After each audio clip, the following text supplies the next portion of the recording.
So hello everyone. Today is 24th October. So today I have a topic to discuss. मेरे बहुत सारे friends एक confusion में भी हैं जो बिगनर्स हैं. मैं मोस्ट प्रोबेबली उनमें से बहुत लोग कन्फ्यूजन में हैं कि मतलब ट्रेड क्लिक होने के बाद हमारा लॉस हो रहा है. सी, इसमें एक चीज़ है, this is for the beginners I am telling. ये होता है, हमेशा होता है, और इसमें उतना पैनिक होने की ज़रूरत नहीं है. हमको अगर स्टार्टिंग में हमको पैनिक हम हो जाएंगे, then again you will be listed in those names जो बोलते हैं कि स्टॉक मार्केट में पैसा डूब जाता है, पैसा नहीं बनता है. So with a positive note I want to start this. आप हमेशा याद रखिएगा कि हमारा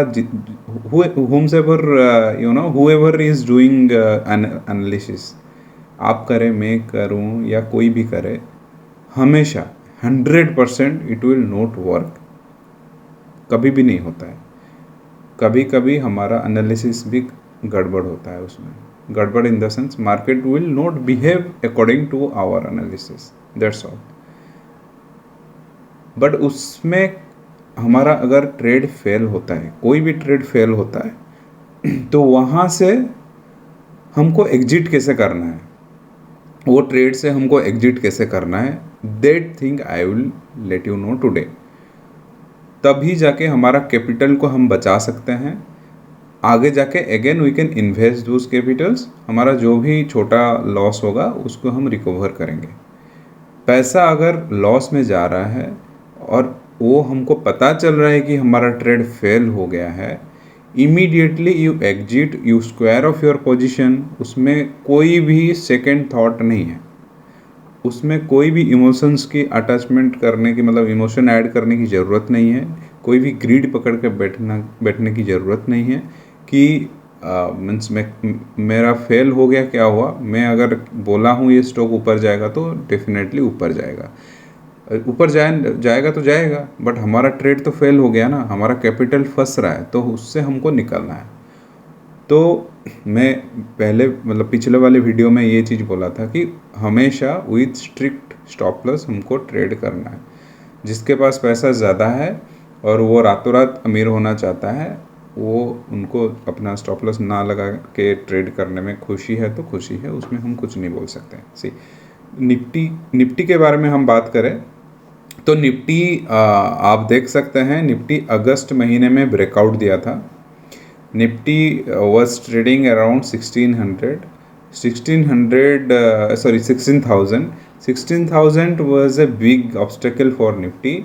जिस दिन ब्रेकआउट दिया वहाँ से निफ्टी जिगजैग मोड में तो हमेशा चलता है स्टॉक्स, तो वहाँ से हमको तकरीबन 2,500 पॉइंट्स हमको निफ्टी ने दिया है 2 महीने.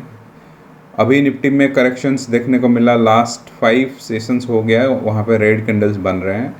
मैं जब ये सेकंड कैंडल बना था उसी दौरान ही मैं बोला था कि मेरा एक्सपेक्टेशन है कि निफ्टी विल टच अराउंड 18,000. तो 18,000 अब तक टच नहीं किया है, बट 18,040 तक आ गया है. मे बी आएगा या वहाँ से बाउंस बैक हो जाएगा. बट ये जिगजैग मोड जो है वो अभी यहाँ तक करेक्शन हुआ है. May be most probably Monday means tomorrow हम यहाँ से रिकवरी देखने को मिल सकता है या कंसल्टेशन देखने को मिल सकता है. Whatever we will see tomorrow. So ये निफ्टी के बारे में था. अभी मैं बताता हूँ आपको की चीज़, की पॉइंट्स जो आपको ध्यान में सुनना है, और according to that only you have to trade. See, मैं टाटा मोटर्स में दिया था, एक स्टॉक दिया था टाटा मोटर्स. मेरा लेवल था 324 के एवब, 325 में दिया था. ठीक है, मुझे लगा था, मेरा एनालिसिस के हिसाब से यहाँ पे एक inverted head and shoulder pattern बनाया था टाटा मोटर्स ने. तो यहाँ पे जिस दिन ब्रेकआउट दिया, मेरा जो हेड एंड शोल्डर पैटर्न है, इन्वर्टेड हेड एंड शोल्डर, जब ब्रेकआउट दिया, इसके ऊपर मैं लेवल दिया था एंट्री करने के लिए। तो अभी क्वेश्चन आता है, मैं अगर एंट्री पॉइंट दे रहा हूँ तो उसमें एंट्री कब करें।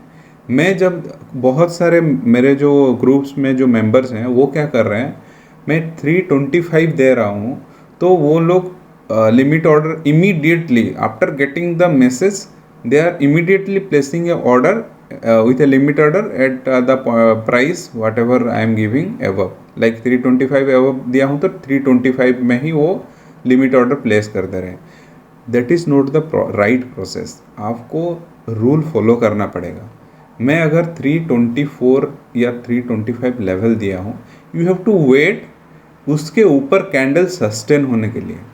अगर आप लॉन्ग टर्म में जा रहे हो, if you want to invest in equity and you are going for a long term like 1 week 2 weeks time you will keep the stocks, तो उसमें आपको क्या करना पड़ेगा, you have to wait for a breakout and the price should close above my given level। तो यहाँ पे जैसे कि मेरा लेवल ये था 324, नेक्स्ट डे क्या हुआ, ऊपर तो गया, जो लोग लिमिट ऑर्डर प्लेस किए थे उनका ऑर्डर प्लेस हो गया, बट मार्केट रिवर्स हो गया अगेन। मेरा जो ये जो सपोर्ट लेवल जो ब्रेक किया था वहाँ पे मार्केट आ गया। तो कुछ लोग वहाँ से निकल गए कि नहीं हमारा लॉस हो रहा है, ये तो ट्रेड फेल हो गया तो हम निकल जाएं। तो सही था क्या वो डिसीजन, निकलने वाला डिसीजन सही था क्या? निकलना होता तो कहाँ निकलते, एंट्री करना होता तो कहाँ करते? तो वो चीज़ के ऊपर मैं अभी बात करूँगा। पकड़ लीजिए, यही सेम स्टॉक्स हम बात करेंगे टाटा मोटर्स के ऊपर। तो टाटा मोटर्स में मैं लेवल दिया 325, ठीक है, 325 में मैं दिया क्योंकि मेरा 324 के अराउंड था, मैं इसको ऊपर दिया। अभी 325 को कौन सा कैंडल ब्रेक किया और उसके ऊपर सपोर्ट लिया। मैं हमेशा बोला हूँ कि जब आप वीकली मतलब 1 वीक 2 वीक्स टाइम तक अगर आप रखना चाहते हो स्टॉक्स, जो बिगनर्स हैं वो एटलीस्ट एक वन डे कैंडल के हिसाब से काम करिए या एटलीस्ट 1 आवर के हिसाब से काम करिए। तो मैं अभी अगर लेट से आपको 1 आवर के हिसाब से मैं समझाता हूँ, आपको अगर 1 आवर के हिसाब से काम करना है तो मैं तो दे दिया लेवल 325 में मैं इस कैंडल जब ये जो क्लोजिंग हुआ 23 सितंबर तब मैं दिया। तो अभी क्या हुआ, नेक्स्ट डे मार्केट यहाँ पे खुला, कहाँ पे, अराउंड 325.50। तो 325.50 में जब मार्केट खुला तो मार्केट ने क्या किया, थोड़ा ऊपर गया, वहाँ से नीचे आ गया। तो यहाँ पे हमको एंट्री लेना है क्या? नहीं, बिल्कुल नहीं लेना है, क्योंकि हमारा रूल है इसके ऊपर कैंडल को सस्टेन होना पड़ेगा, क्लोजिंग देना पड़ेगा, उसके ऊपर हम एक बार क्लोजिंग दे दिया तो वहाँ पे हम लोग एंट्री ले सकते हैं इसके हाई के ऊपर। तो ये तो नहीं हुआ, दैट मीन्स हमारा ट्रेड देखा जाए तो एग्जीक्यूट नहीं हुआ। नेक्स्ट डे क्या हुआ, उसके नीचे हमारा स्टॉक नीचे 323.20 से शुरू हुआ, फर्स्ट कैंडल जो है वो ब्रेकआउट दिया और वहाँ पे हमारे लेवल को ब्रेकआउट दिया और वहाँ पे ऊपर क्लोजिंग दिया। तो हमको यहाँ पे ही एंट्री लेना था। The right entry is around 327.70 या 328। यहाँ पे जो लोग एंट्री लिए, एंट्री तो ले लिए, मार्केट ने थोड़ा ऊपर गया, मार्केट आपको प्रॉफिट भी देखने को मिला। देन क्या हुआ, अगेन मार्केट नीचे आया। तो मेरा जो मतलब जो लॉजिक है, जो ट्रेडिंग आप कर रहे हो, हमेशा आपको जिस कैंडल आप अगर 1 आवर के कैंडल के हिसाब से काम कर रहे हो टाइम फ्रेम में, तो जो 1 आवर का जो कैंडल है उसके नीचे थोड़ा प्राइस को छोड़ के आपको देना पड़ेगा स्टॉप लॉस। आपका ट्रेड फेल होता है, इसके नीचे आता है, तब कैंडल के नीचे आता है, तब जाके आपका पोजीशन स्क्वायर ऑफ होगा, ठीक है। तो अब मैं जैसे बोला कि यहाँ पे हमारा 327 के अराउंड हमारा एंट्री हो गया। अभी हम स्टॉप लॉस भी लगा दिए, कहाँ पे लगा दिए, 322 में हम स्टॉप लॉस लगा दिए। स्टॉक ऊपर गया, नीचे आया, इस लेवल को तोड़ा नहीं, वो रेस्पेक्ट किया। अपना जो लेवल है 325 जो दिया था, देखिए एक भी कैंडल 325 के नीचे क्लोजिंग नहीं दिया है। कुछ तो है, मैं क्यों बोल रहा हूँ 325 इसके नीचे ये 325 वो आज है big obstacle for Tata Motors. जब इसको क्रॉस किया तो इसीलिए मैं बोला था कि आप टाटा मोटर्स में एंट्री लीजिए। तो इसके नीचे आया, बट यहाँ पे देखिए इसको रेस्पेक्ट किया। रेस्पेक्ट करने के बाद 2 दिन कंसल्टेशन में आया, उसके बाद मार्केट ने आपको कैसा मूव दिया आप खुद देख सकते हैं। अब देखिए मार्केट ने उसके बाद मार्केट में कितना अच्छा खासा लंबा मूवमेंट आया। तो हमको ऐसे ही ट्रेडिंग मतलब ट्रेड करना है, हमको इमोशनली बिल्कुल नहीं है। लेट से हमारा एनालिसिस भी गड़बड़ा जाता और हमारा ट्रेड फेल हो जाता। हमारा स्टॉप लॉस तो है ना, 2-3 रुपये 4 रुपये 5 रुपये में हम लोग स्टॉप लॉस लगाए हैं, थोड़ा सा लॉस होता मार्केट उसके बाद नीचे जाए, हमको कोई भी फर्क नहीं पड़ता, हमारा कैपिटल बच जाता। हम नेक्स्ट ट्रेड देखते, नेक्स्ट ट्रेड में हमारा फिर से इन्वेस्टमेंट करते, वहाँ से पैसा बनाते। ये लॉस तो कुछ भी नहीं है उसके सामने। हमारा ग्रुप में मैं जितने भी स्टॉक्स दे रहा हूँ 40-50% तक मतलब आपको रिटर्न मिल रहा है। तो ये तो 3% 2% ये तो कुछ भी नहीं है उसके सामने। बट आपको स्टॉप लॉस अगर आप नहीं लगाते हो देन आप बुरी तरह से फंस रहे हो, क्योंकि आपका कैपिटल ब्लॉक हो रहा है। कब ये लेवल को ऊपर जाएगा, क्योंकि इसके नीचे अगर आपका 20% 15% जब जाएगा, आप तो कभी भी कोई भी नहीं सजेस्ट करेगा आप लॉस बुक करो, क्योंकि वो 15% लॉस को फिर रिकवर करने के लिए आपको बहुत दिन लग जाएंगे। तो आपको वेट करना पड़ेगा 2-3 महीना 4 महीना, जब ये स्टॉक ऊपर जाएगा तभी जाके आपको प्रॉफिट मिलेगा। वैसे तो फिर वो तो इन्वेस्टमेंट हो गया, ट्रेडिंग नहीं है वो मेरे हिसाब से। आपको अगर ट्रेडिंग करना है तो विथ स्टॉप लॉस ट्रेड करना पड़ेगा, और इसी हिसाब से मैं जैसे बोला वैसे आप रिपीटेडली ये पोर्शन को आप देखिएगा।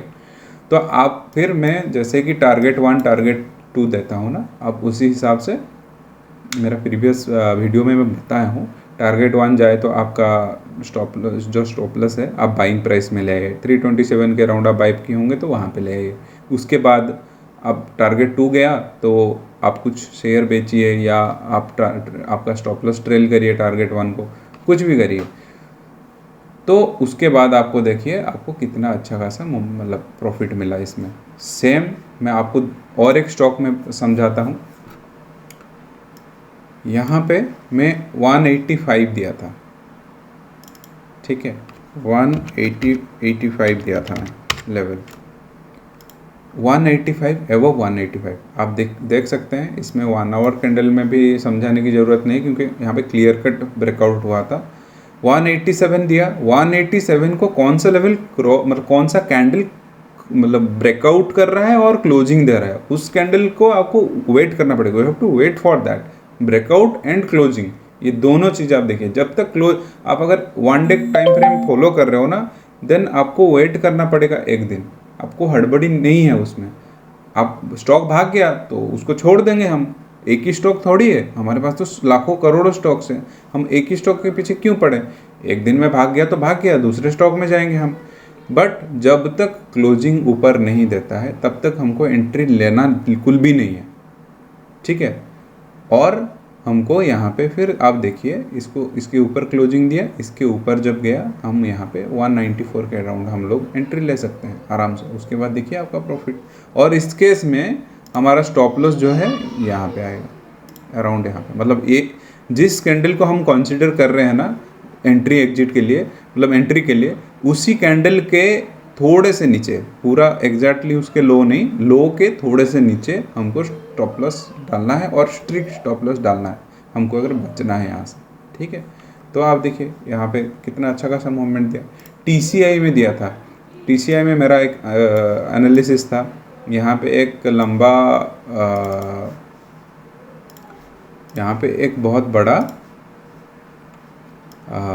आप बोल सकते हैं ये रेजिस्टेंस था, तो रेजिस्टेंस को ब्रेकआउट दिया तो मैं यहाँ पे एंट्री बनाया था। तो एंट्री पॉइंट बनाने के बाद आप देखिए एक ही दिन में स्टॉक कितना % दिया,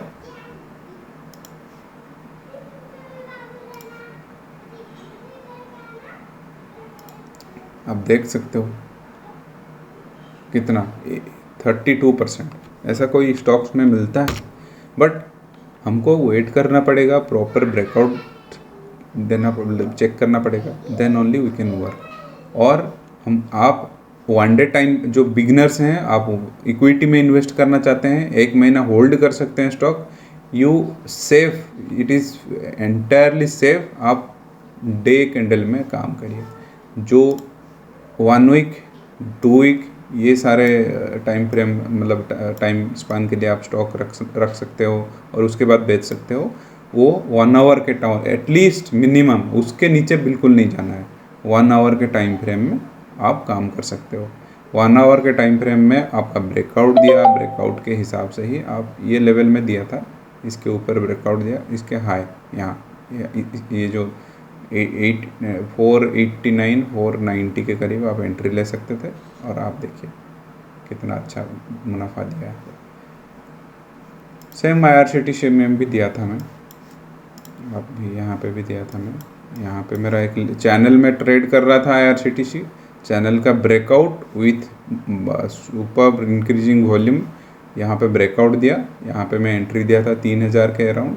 आप देखिए डबल प्रॉफिट। और मैं IRCTC में, बहुत सारे लोग मुझे पूछे, भाई ये स्टॉक तो बहुत अच्छा प्रॉफिट दे रहा है, बहुत अच्छा प्रॉफिट दे रहा है, मैं होल्ड करूँगा। मैं बोला 3000 में मैं दिया था, फ्रॉम 3000 बहुत कम दिन में स्टॉक हमको डबल करके दिया है पैसा। 6000 जब हुआ, मैं 6000 से पहले ही मैं बोल दिया था आप बेच दो, स्क्वायर अप करो, क्योंकि ये कभी भी गिर सकता है स्टॉक। जो लोग स्टॉक स्क्वायर अप किए वो बहुत एंजॉय किए, जो नहीं कर पाया आप देखिए उसका क्या क्या फ़ायदा हुआ। मतलब 100 डबल जिसका पैसा हुआ था उसका 40% के अराउंड आ गया। तो यही होता है, आपको स्ट्रिक्टली काम करना पड़ेगा। और एग्जिट के लिए मैं बता देता हूँ आपको, मैं तो टारगेट 1, टारगेट 2, टारगेट 3, टारगेट 4 देता ही हूँ। आप उसके अकॉर्डिंग आप एग्जिट कर सकते हो, बट एटलीस्ट आपको स्टॉप लॉस ट्रेल करना पड़ेगा टारगेट 4 तक। टारगेट 4 में आप अपने पोजीशन स्क्वायर अप कर सकते हो, जिनको चाहिए। आप उसके ऊपर रिस्क नहीं लेना चाहते हो, आप टारगेट 4 में स्क्वायर अप कर दीजिए। एल्स आप टारगेट 4 जब हिट हो रहा है तो टारगेट 3 तक आपका स्टॉप लॉस ट्रेल कर दीजिए, ठीक है। और जिसको और भी लग रहा है कि नहीं ये स्टॉक और भी ऊपर जाएगा, तो टारगेट 4 के ऊपर, मतलब टारगेट 3 में आप लगाइए, और टारगेट 4 के ऊपर जाता है तो फिर टारगेट 4 में ले आइए आपका स्टॉप लॉस। तो एटलीस्ट हमारा जो टारगेट है वो फुलफिल हो जाए, उसके ऊपर स्टॉक जाएगा तो जाएगा, आपको फिर अकॉर्डिंगली आप बुक करिए। मेरे हिसाब से अब हमारा जो दिए गए लेवल्स है उसी के हिसाब से आप ट्रेड करिए। नेक्स्ट आपके ऊपर है सारा चीज़। तो आज के लिए इतना। नेक्स्ट वीडियो में मैं बताऊंगा कि इंट्राडे जो लोग करते हैं वो 5 मिनट्स एंड 15 मिनट्स कैंडल में कैसे वो लोग काम करें, ठीक है। सेम लॉजिक तो सेम रहेगा, बट वहाँ पे मैं बताऊंगा आपको कि इंट्राडे कैसे करते हैं। इंट्राडे में मैक्सिमम लोग लॉस करते हैं, बहुत रेयर लोग प्रॉफिट बनाते हैं, बट इंट्राडे में प्रॉफिट है। और मैं हमेशा इंट्राडे करता हूँ, मेरा इक्विटी में बहुत कम है, बाकी वो पर्सन टू पर्सन है। इंट्राडे में जो मतलब आप प्रॉफिट बनाएंगे वो इक्विटी में नहीं बनता है। That's all for today guys, thank you very much.